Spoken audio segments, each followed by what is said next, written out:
Prezo and see that you can still see, and yes, we can hear.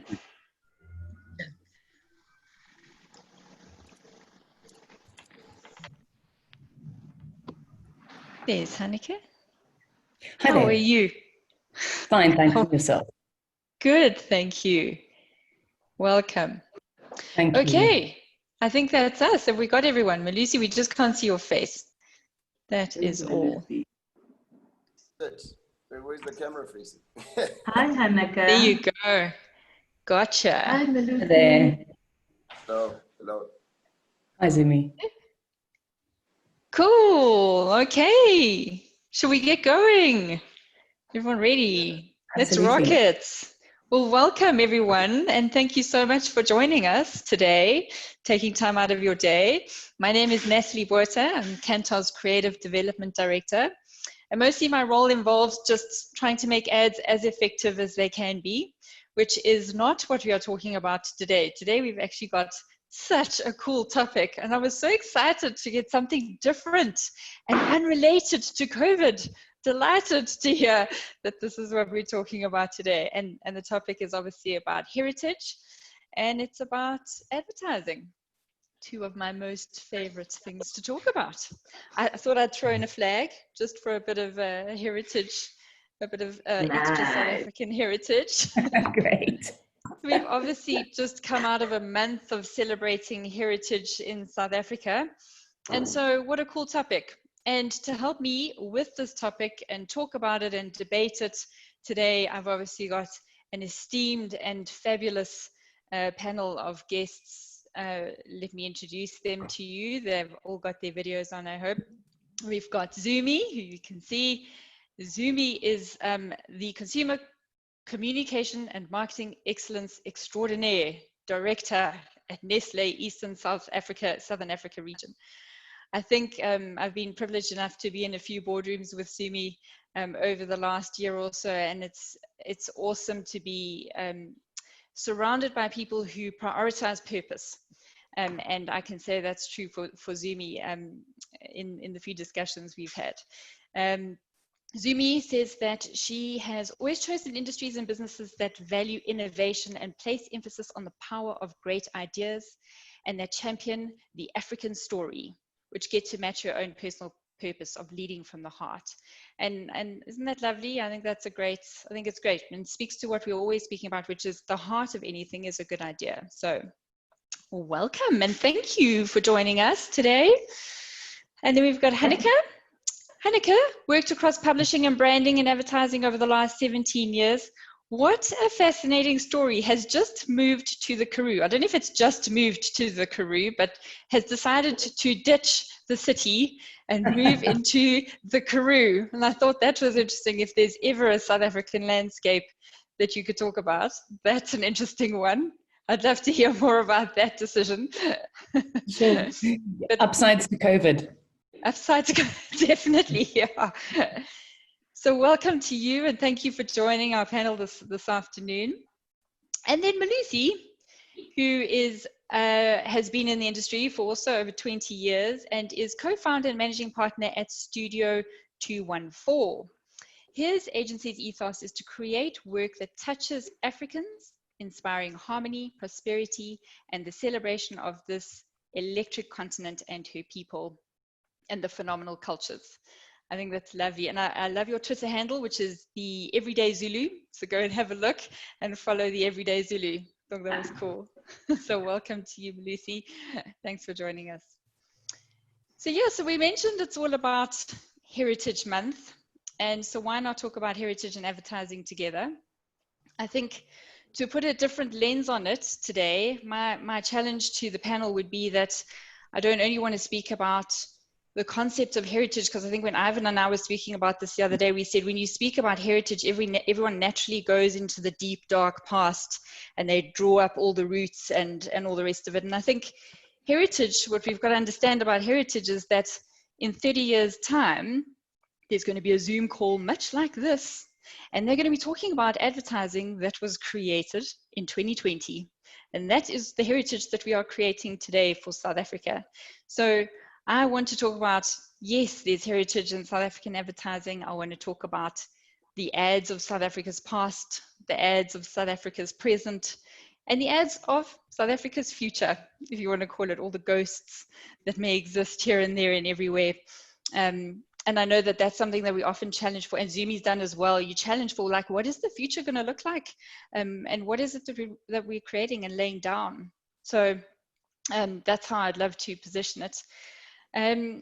I think, again, when we're speaking about South Africa and advertising in South Africa, and you sit down and you brainstorm 100 different adverts that have created South African heritage, it's tempting to say, well, oh yes, you know, there's loads of them. But actually, when I challenged myself to think that it was only an advert that could only have been created in South Africa, and that would only really be appreciated by South Africans, then it was a whole new angle, because not everything would qualify in that situation. So especially when you're thinking of the ads from the 80s, it's like they could have easily have been created in the UK. It wasn't necessarily a South African ad, right? And there's a few interesting thoughts, like, and we'll bring them up as we go along. But yeah, so I had a look at hundreds of ads, and then I thought, I'm going to challenge myself to try and choose 3, which I couldn't do. I think I settled on 20. So what I'm going to do is I'm going to flick through a whole host of ads, and then as panelists, we can pick a few that you would love to talk about or say something about, and then we'll see how the conversation goes from there. How does that sound? Cool. Good. Good. And indulge me for a second. So a small story on heritage. So my dad grew up in Nairobi, Kenya, and he was born in Scotland. And he left Kenya, became a Gurkha. So he served with the Gurkhas in Hong Kong. And he met my mom in Hong Kong, and they eventually moved back to the UK. And when he got back to the UK, he said, as a child who's come from Africa, he said, you can never leave Africa. He said, you will always have a part of Africa in you if you have lived on this continent. And a few months later, he said he wasn't going to tolerate bringing up kids in the UK. He wanted them to grow up in Africa. So this is why we ended up here. And I think it's true, because this is what it is. This is Africa. And we have a bit of it in all of us. And as marketers and advertisers, this is what we are communicating to the world around us. It's tiny bits of culture and heritage that have arrived and continue to arrive in all of our communication all the time. So yeah, there you go. Think about how we're doing it as marketers and how we're creating this vibe. So cool. Let me flick through a whole bunch of adverts, and then we can pick some to talk about. And by the way, as an audience member, if you would like to comment, please do so and use the chat bar. We'd love to hear from you. Cool. So I put this one in for you, Zumi. You're on mute, Zumi. Hey, by the way, just in case. This is a really cool one. So this is the not inside, it's on top, which again has become part of South African dialogue. And for years, I think when I started working on Cremora many years ago, there was this, I don't know, you just couldn't get it out of consumers' heads. It just stayed in their heads for years. It still does. People still talk about it's not inside, it's on top.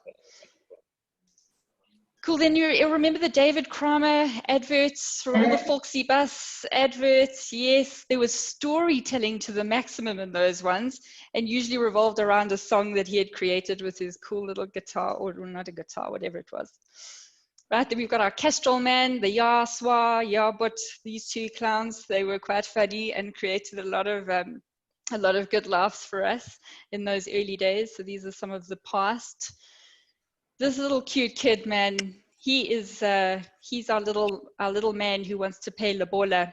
So he goes to his future father-in-law and pays it over in steaks, and eventually he was going to have paid off however many cows.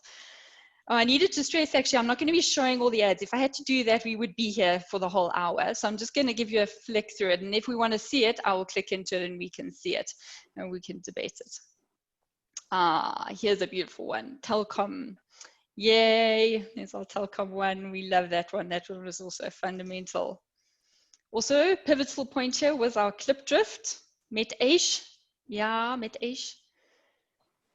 Then we had a series of Vodacom adverts. This one was the Nachi one, throwing the Nachi over at the rugby player. Sasol, this is an interesting one because there's the evolution and still remaining present and still remaining current and impressive even to this day. So from the little kid on the floor with a car to now this beautiful execution that's winning awards all over. Can't not bring in Nando's. If we're talking about South African advertising, I'm afraid we have to. And this one's a good one. So it's the diversity copy. And I can't, Savannah, have to throw it in there because there are a lot of jokes that Try But You Can Drink It, loads of jokes that make their way into South African dialogue every day.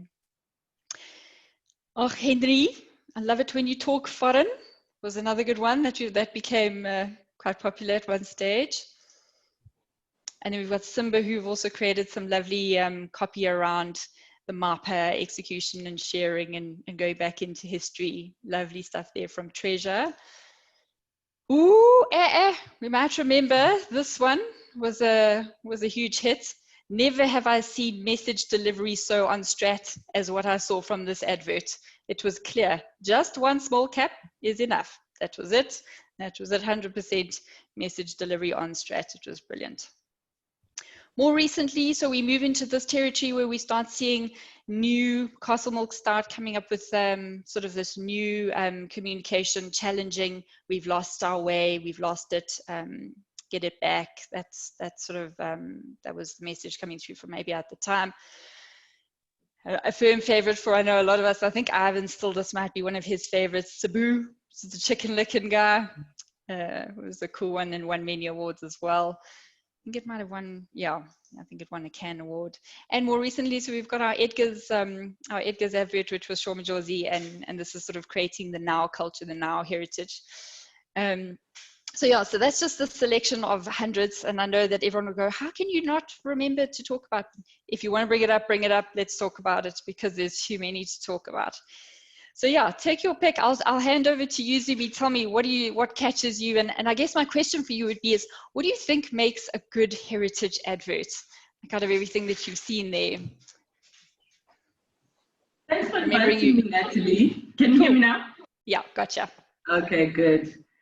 I must say, I wanted to say I don't spend a lot of time reminiscing, so this was lovely because, listen, I'd put to the back of my mind all of this wonderful work. I must say, I mean, obviously some of the ones in here are some of my real favorites, and you heard me going because that telecom work was just superb and timeless. I think one of the things that we as Africans are really good at is storytelling. And so when we are able to tap into that DNA that we own, even when we are selling brands, if we can tell a compelling story that is truly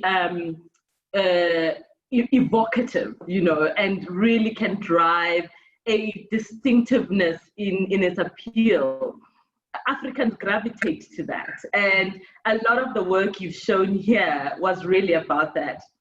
I think that it's important to remain in the context and the culture and the time in which you live, so that you become a magnet or a mirror to it.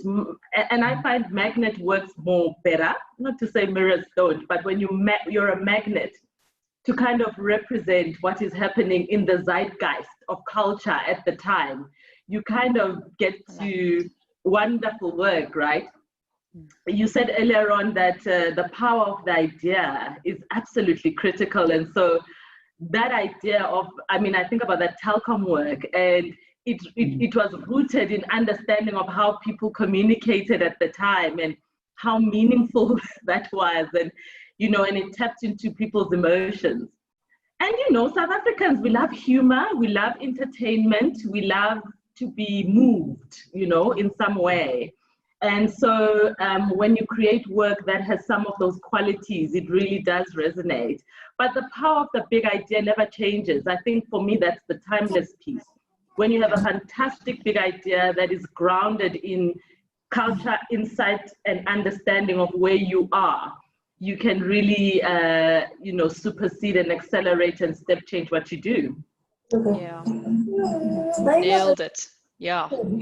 It's so true. And I think, I mean, so one of the things I'm finding more and more, and Hanneke, you'll probably be a good person to ask this.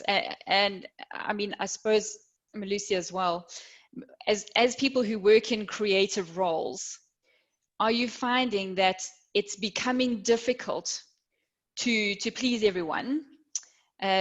Because everybody's got their own idea of what it means and what it means not to offend anyone, right? So you look at some of these adverts here and they're offensive. There's no question. I mean, we couldn't air that today. There are some of these ads that are like, woo, that's, and I'm wondering, is it becoming difficult to really represent what we are about or heritage to this day? Like, how are you finding it out there? No, I don't think that it's becoming difficult. I think the idea that we have to be considerate for those who were marginalized, for those who were the butt of jokes for so long, shouldn't make our jobs more difficult. If that is making your job more difficult, you really need to ask yourself some really deep questions about the beliefs that you hold and are not willing to let go of. So no, I think the work that is coming out now, where people are respected, is still doing great things, and that is great heritage, where it is valuing all people and not making one section of the population the butt of all the jokes. And there was a lot of that in the past, even in the 90s and the early 2000s, where the ads, when you look at them solely as ads, they're great, but when you look at them within society and the society that we live in, you're like, no, this is not cool.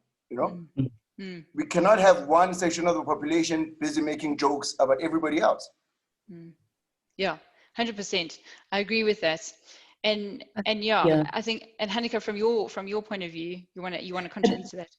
Yeah, well, I do. I mean, I think I mentioned in my bio that I've always found creative execution as a wonderful kind of a barometer for how we are growing as a society, and where that used to happen, I think, more in art history and literature and all those things, these days progressively more so in marketing and advertising. So it really becomes kind of a time capsule to see how far we've come. And I do think as a society, our sense of humor has definitely become more sophisticated. So I do think that humor is an incredibly helpful tool to touch on subjects that are complex and difficult. I mean, Nando's does that to great effect.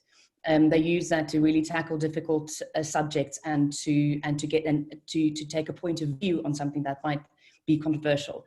But if we do look at the ads of the 90s, the humor was terrible. It was crass.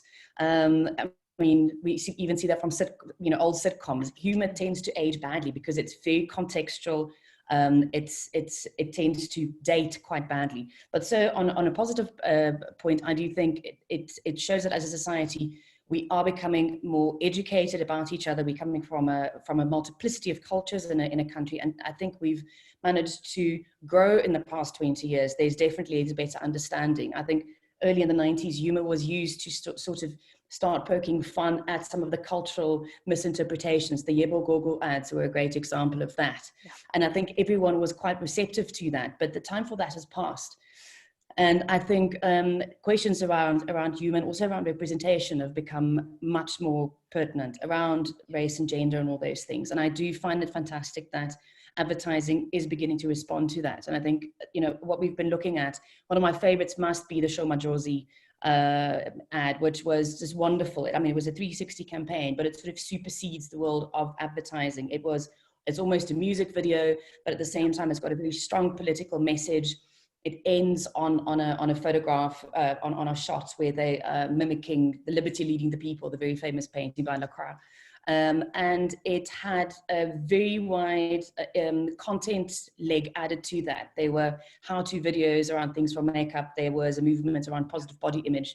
I do think that's, if we're talking about future advertising in the future, I think we will start seeing more of these sorts of large content pieces that doesn't only live face and makes a slapstick joke, but that really starts kind of getting back into culture, being culturally relevant, and opening itself up for two-way conversation between brand and consumer. Yeah, Yeah, exactly. And I think that's an excellent point. I think so let's pose this one then. So we know that humor is important to South Africans. I've seen that in all the data that we pick up. It's a fundamental for South Africans particularly, and there's also storytelling. So how do we navigate that, right? Melius, maybe talk to us about some of the stuff that you've been working on, and what are you experiencing at the moment when it comes to telling stories and also trying to remain relevant to so many different target groups? How are you navigating? I think, and it's going to sound weird, but for me, it's something that I find has been lacking solely in the South African advertising industry. But the point of departure is having agencies that hire and employ people who respect the consumer, who do not just make work for themselves and their friends, right? Yeah. And I'll give you an example. The reason I started my Everyday Zulu project was precisely because of this. I got into advertising in 1998 as a junior copywriter. And within a few months, I was really upset in that our languages were treated as if they're unimportant. And for me, that reflected that those consumers were unimportant, which means I was unimportant. And you could sense it in the agency, that the people who are, and I'm going to put it frankly, the people who were making the ads that were targeting the white consumers, were treated with more respect than us. And so it's then bigger than just advertising. It's in South African culture to say, how do we begin to respect each other so that when we go into these ad agencies and marketing departments, we look at our consumers and potential customers as real people, and then we will deliver meaningful work. And that doesn't mean it has to be boring, right? It doesn't mean that. And that association to think that when you start taking people seriously, you're gonna lose the edge is a fallacy. So I think what's important is respect across all cultures and population groups, and we will create work that resonates. Yeah, thanks. So this is such an important topic. So something I'm working on personally at the moment, just so you know, is this concept of language. And I'm working with Mzamo from Google, and we're actually in field at the moment. And essentially what we're hoping to prove is that you can have an advert that's in English, and you can have an advert that's in Xhosa, and you can send that out to the same set of people. And assuming, let's just say that they all have a home language of Xhosa. And what we're hoping to prove is that when you speak to people in their home language, that you as a brand are going to reap far more benefits because you've connected with them in a way that is different to them engaging with their system 1 versus system 2. So I'm saying to you, look out for that. That's coming. We will publish that hopefully within the next year or so. And I think it's going to be quite groundbreaking to figure out that as marketers, not only do we have to think about what it is that we're trying to say, but actually it's how we're going to say it in many different ways, and what is the challenge that presents to marketers. Never mind just thinking about an ordinary ad.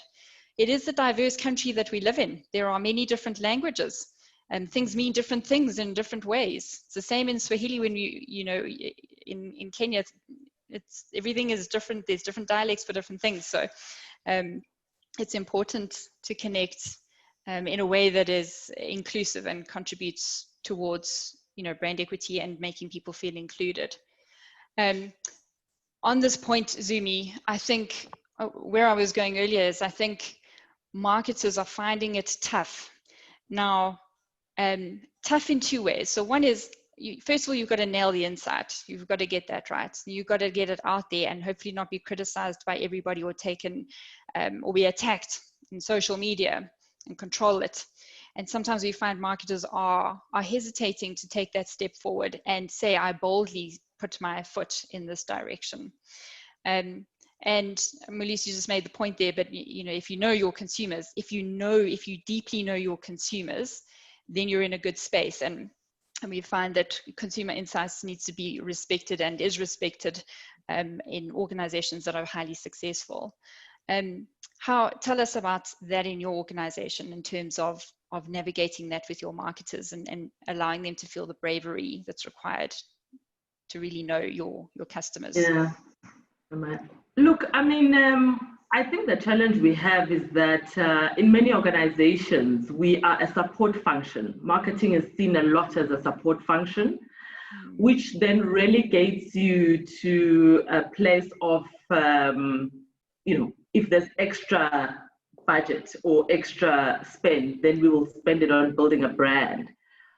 Because sometimes as marketers, we don't prove the effectiveness of our work, right? So one of the things we are being called on to do more and more, and this will continue to accelerate, is to prove how our role is a creative economic multiplier.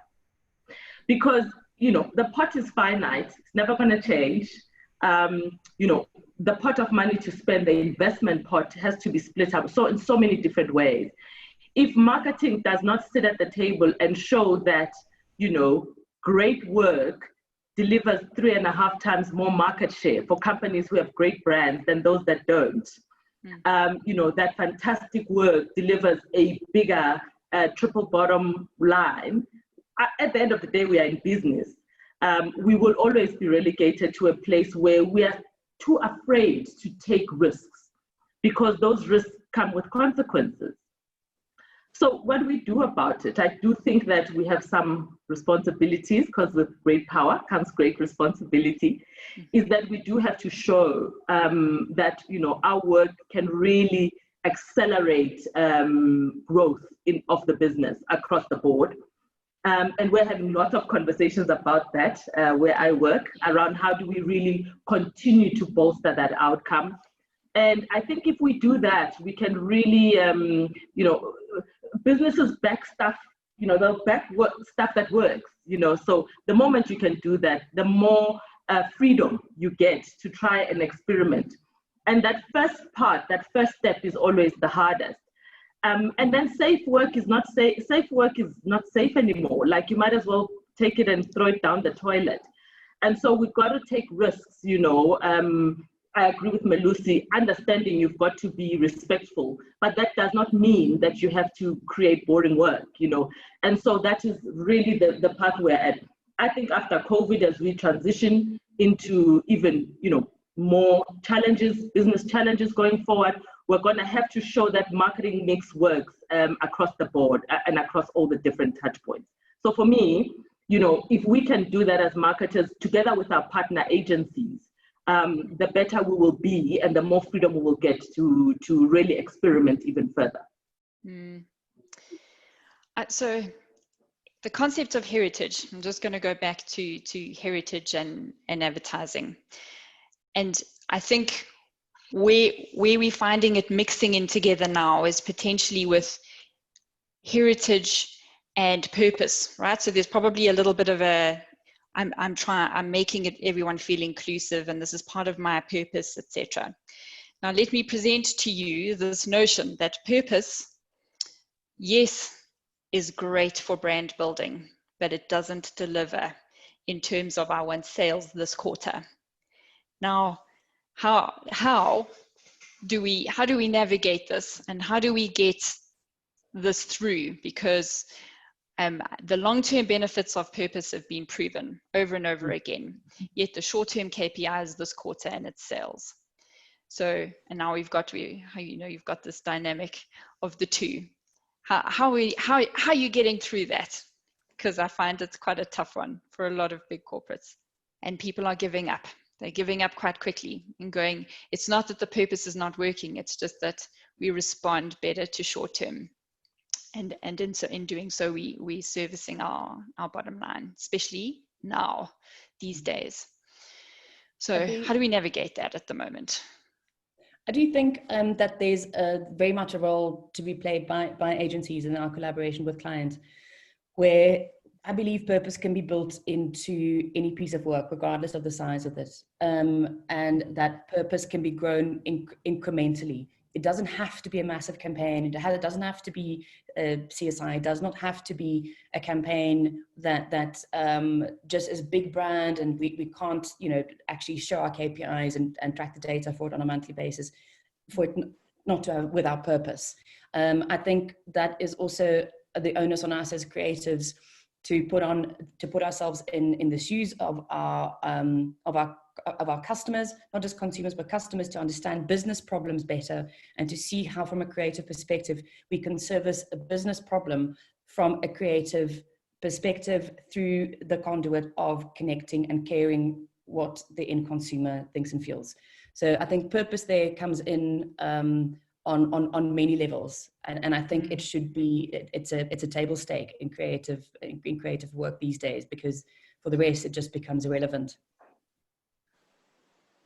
I'd like to add to that. I think Hanneke's got a point. I don't agree, Natalie. Like, for me, you know, I think that it's an and scenario. So you've got your short-term behavioral and commercial drivers that you have to achieve, and the long-term brand building equity piece. For me, it's and the purpose is just your North Star.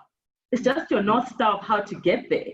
I've seen fantastic examples, you know, across the board. Burger King was the latest one that comes to mind, where they do commercial short-term sales drivers, but with the purpose at heart, you know, so that as you're building those memory structures over time, consumers start to really build and bring in, you know, knowledge and understanding of your brand, both from all the different touch points that you've got. I think one of the biggest mistakes we can make as marketers is to separate the two.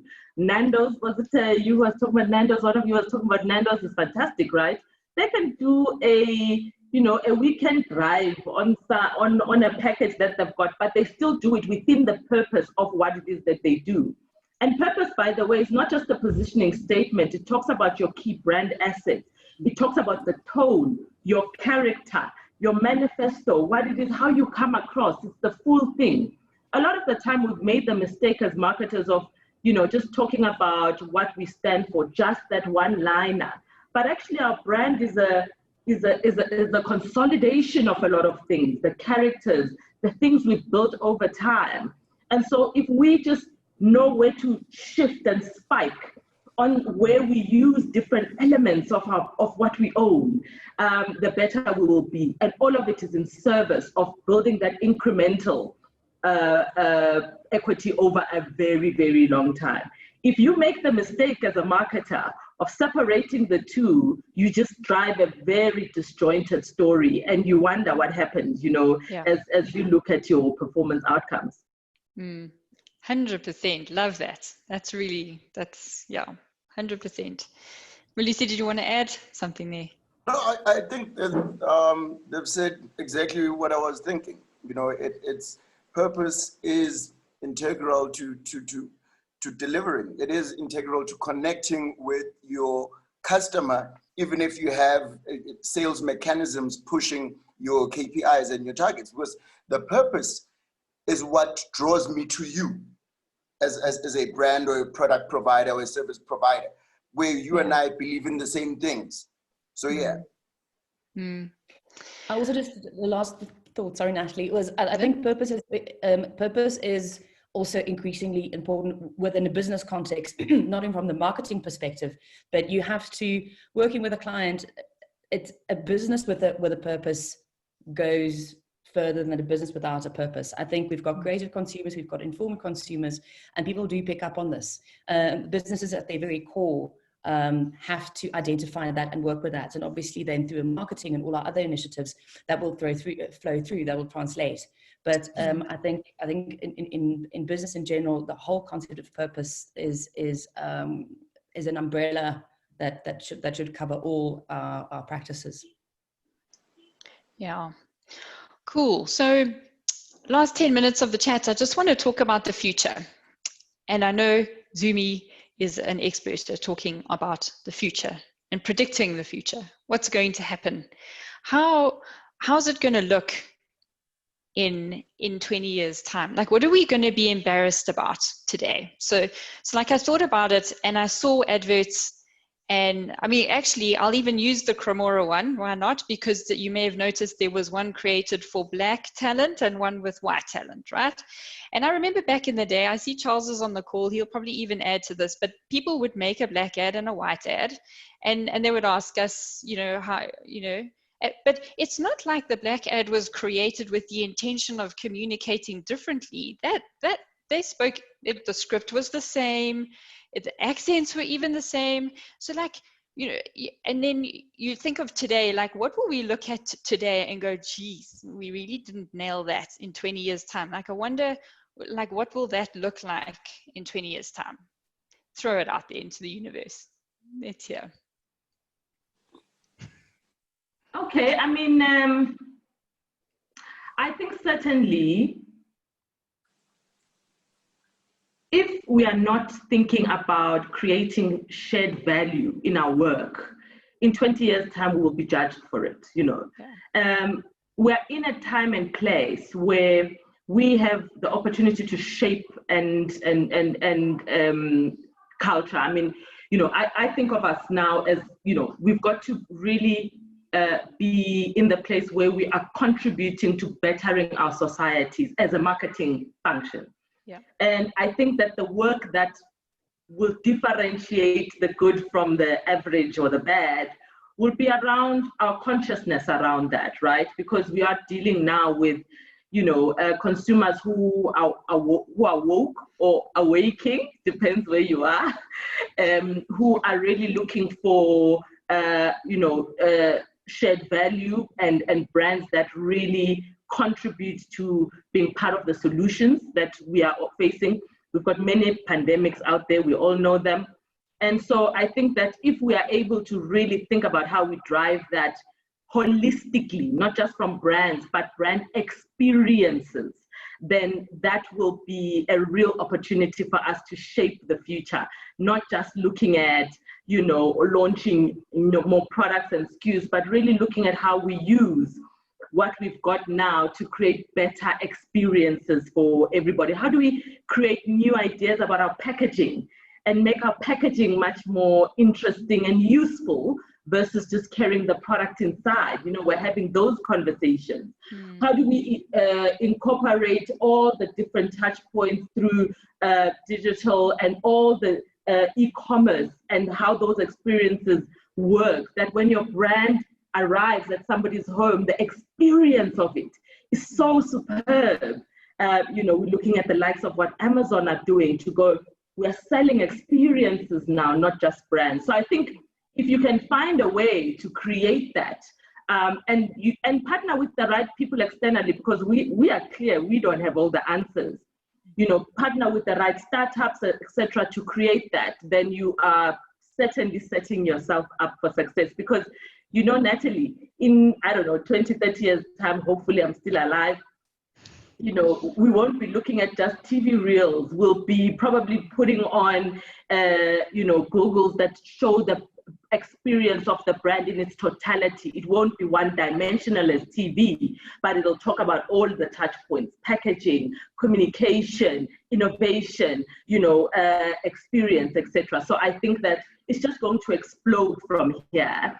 And so that gives us an opportunity for us to go, what is the change we made? What is the force? What is the goodness we brought into the world because we came across these consumers? For me, that is going to become even more relevant.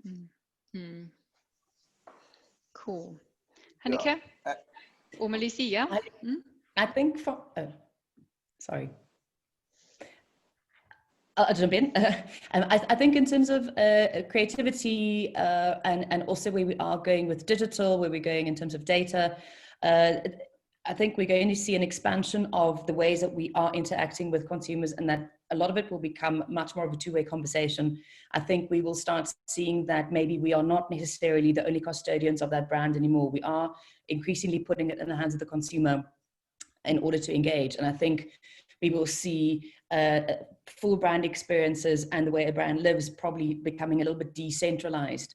I think the way that we're working with digital, I think that where we are, you know, now more than ever pinpointing and targeting people will be fascinating in terms of deep audience insights. There might be a backlash to that at some point. People, or we might become very comfortable with the fact that we're being watched and we're being targeted very specifically. But so on one side, I think brands will start relinquishing a little bit of the control to consumers in the way that we engage. And at the same time, seeing the results of being able to like really hyper target who we talk to. And there's a question I had around that was, I'm wondering if that might lead to slightly more siloed conversations. So that, there's the good and the bad. But I think tech will definitely play a massive role in the next 10 years. Yeah, for sure. Yeah, Cool. Melius, you wanted to add? I think it will be about brands and companies, because it's a holistic thing, right? The company itself needs to believe in what the marketers are doing, right? And I'll give you an example. I looked at the Bull brand ad with the boys singing, blah, blah, blah, blah, right? I looked at it and I thought, that resonated with me as a kid, right? But as I was looking at it now, today, and this is where I think brands and companies need to go. So you're saying if you want to grow big and strong, each Bull brand, fine.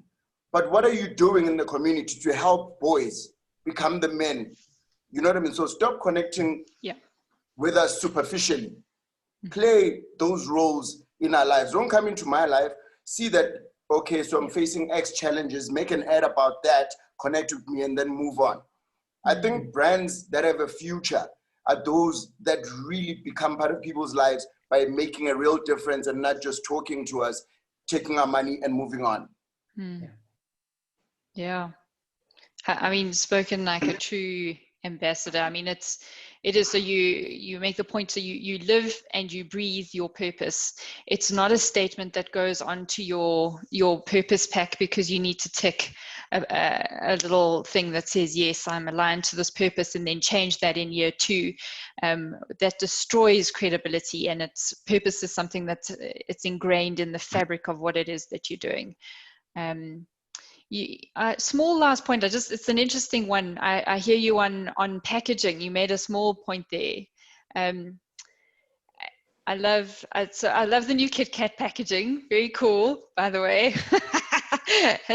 That was a good one for Heritage Day. And interesting. So maybe talk to us a bit about it. I mean, so a little bit about the Kit Kat packaging, the heritage. For those who don't know, we've got a new variant. It's the milk tart variant, and it was our way of celebrating Heritage Day. But we wanted to kind of tap into, obviously we're going a lot more into this trend of local, I mean, we've always been there. I just think it's accelerated. And so the thinking was to celebrate Heritage Day by being local.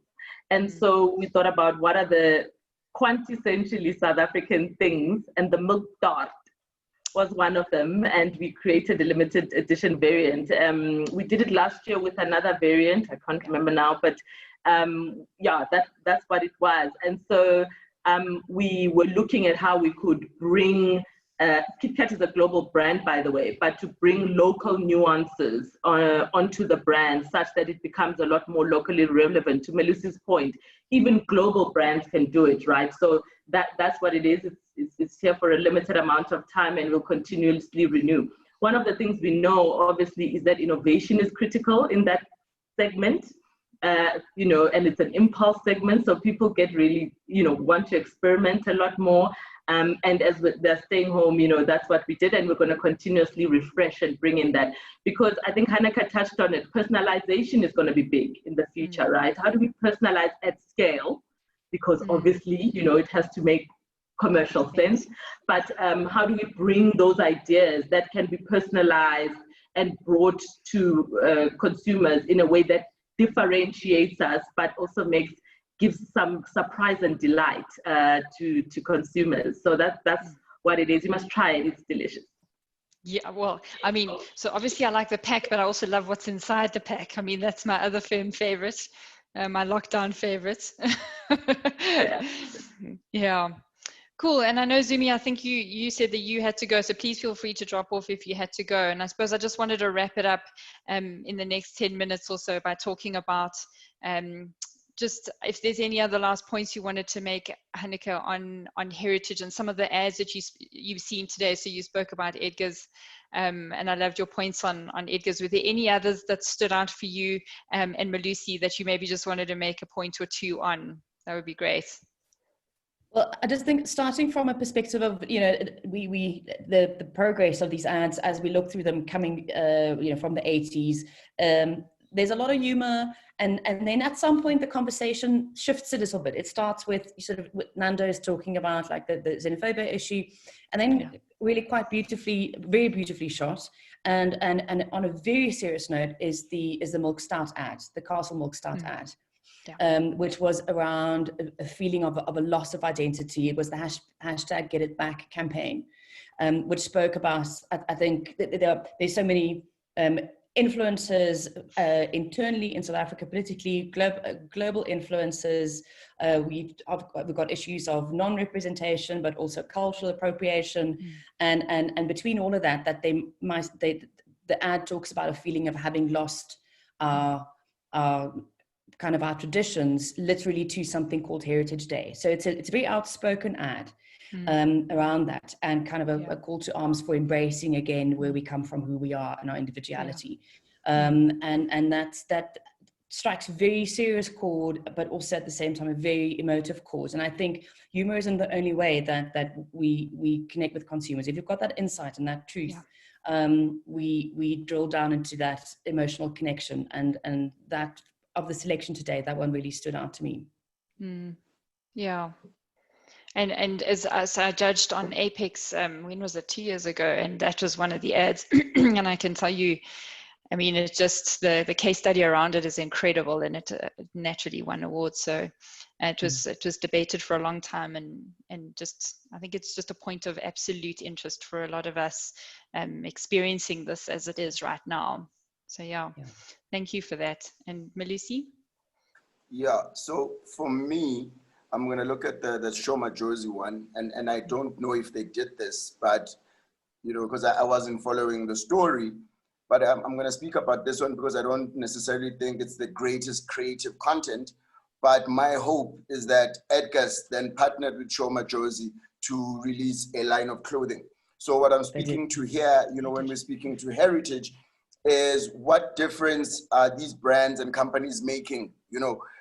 Innovators and entrepreneurs and culture shapers cannot, at their own energy, using their own life experiences to create these amazing movements, and then brands just come in, utilize them, and then move on. So if the South African corporate space looks back and says, wow, look at that thriving business because we partnered with that young woman, and we helped her build. So for me, that would be great heritage, where these brands partner with the people whose culture and ideas they want to exploit.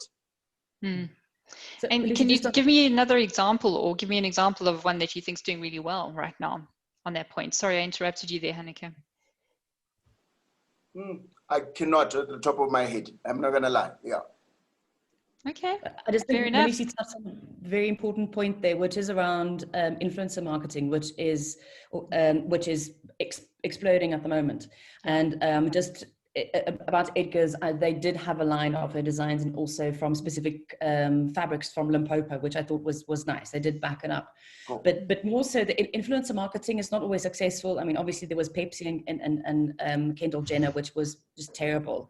Or using personalities with your brand. And I find and that's a question I have around the industry at the moment, like influencer marketing is sometimes, I think, a very easy way of saying, well, we don't know how to crack this market. We don't know how to have an insight. So we're just going to pick someone that's inside it and piggyback on them. So I think influencer marketing it has its limitations to a degree. Definitely that's a way of getting into culture.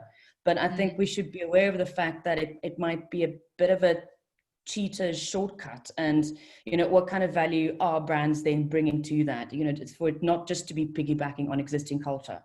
Yeah, 100%. It'll lack authenticity, and consumers pick up on that extremely quickly.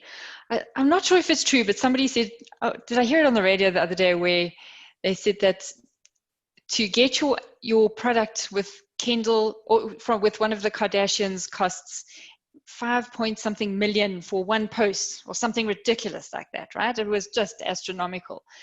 And so the brand, and I don't know if I'm right, I think I said Estee Lauder had decided that they were going to send their brand to space because it's cheaper to send their brand to space than it was to put it in a post with one of the Kardashians. I can't remember which one it was, but I was just like, you know, it speaks to what you've just said there, and it's just the least authentic amount of money spent. You know, when there's so much going on in this world, I mean, really, is that the best spend? Is that the best spend your brand could hope for?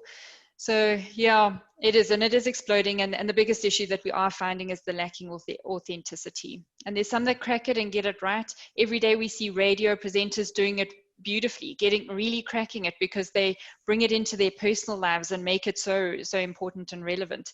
And that's how you nail it. But it's hard for them for brands to demand it of these influencers, to make it so personal with everything that they do.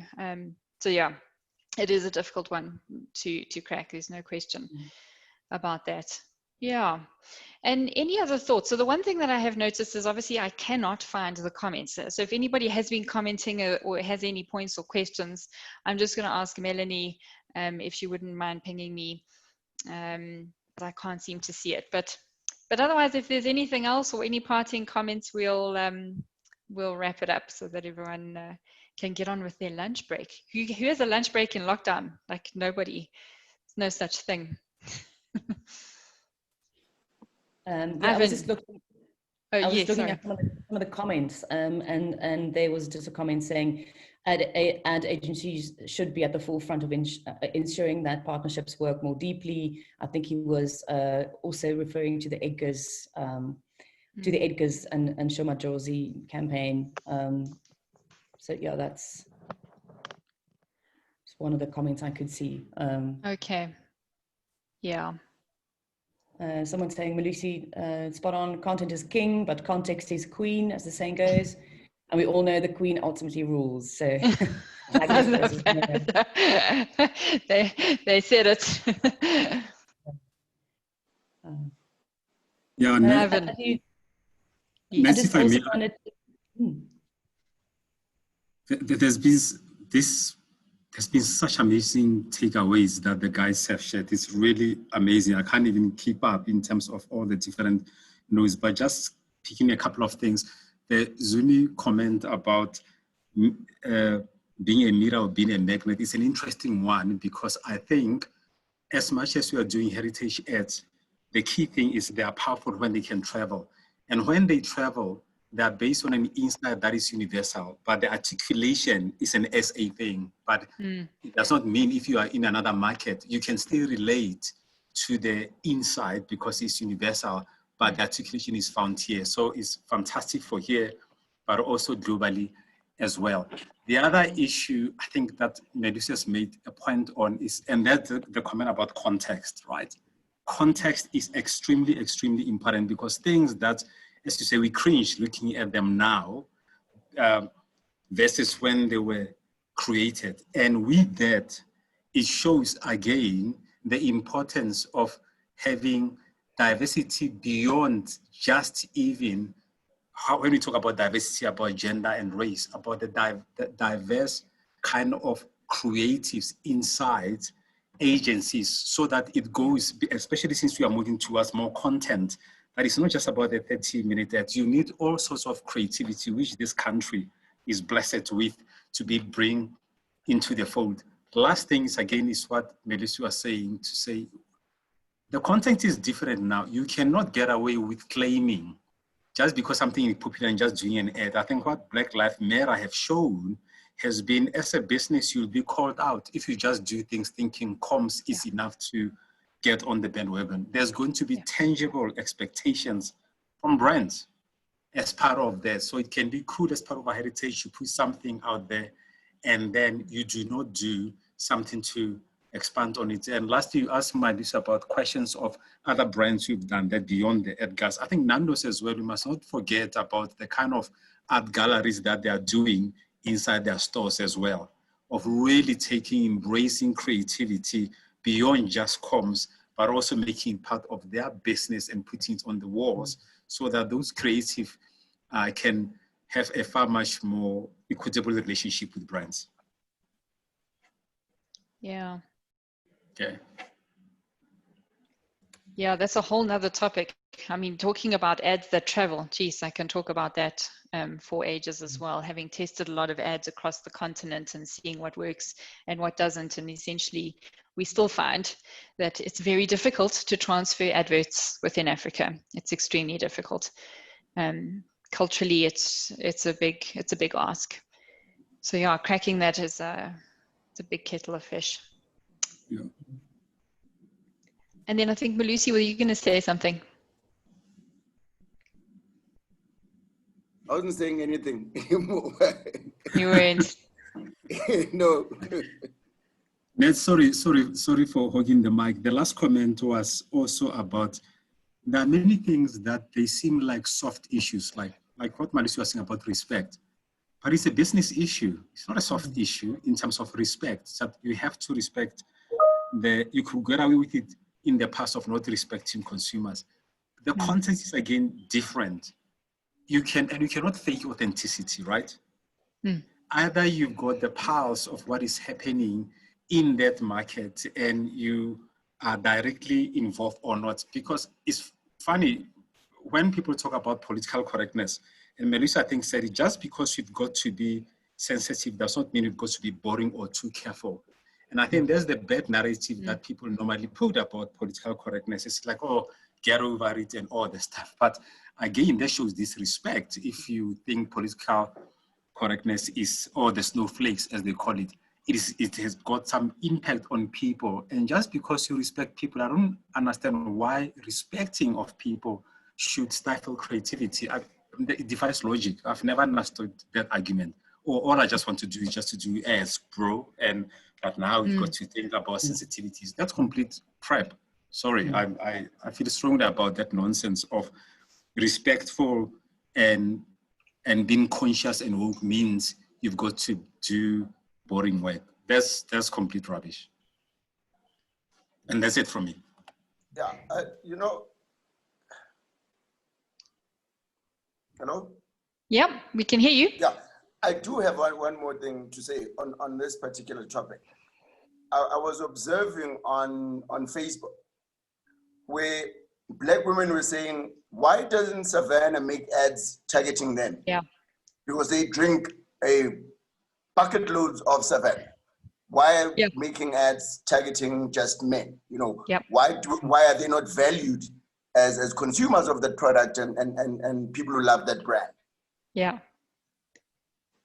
So those are the things where we have to go deeper and realize that people are paying attention, people are watching, people are savvy. Yeah, 100%. Yeah, and that comes from respect. And also, just to continue what Ivan was talking about, I know that a few years ago there was many cases of what they called greenwashing, where the companies wanted to seem like they were environmentally friendly, and it was sort of all the words are there, and it's this little thin veneer, but the business support that. And I think to a great degree that is where we are sitting in terms of respect and real relatedness with consumers. You cannot fake that. And I think that's what I was referring to earlier, where really those principles, that purpose needs to be built into the business itself, in all of its actions. So it's not just the marketing that creates the veneer of the respect. It has to come from the inside out. Yeah. And there's less space for brands to hide. Yeah. Which is the thing. Yep. Yeah, 100%. Well, I found this very informative, and I appreciate your wisdom and for sharing it with everyone. Thank you very much, Hanneke. Thank you, Melius, and obviously to Zumi as well, for joining us today. I think the time's just hit 1:30, which is 1 hour. So Thank you everyone for joining. Yeah, have a great day further. And a big for thank having you me. for a great facilitation. Sure, no problem. Cool. Thank you. Cool. Okay. Cheers. Cheers, everyone. Bye. Thank you.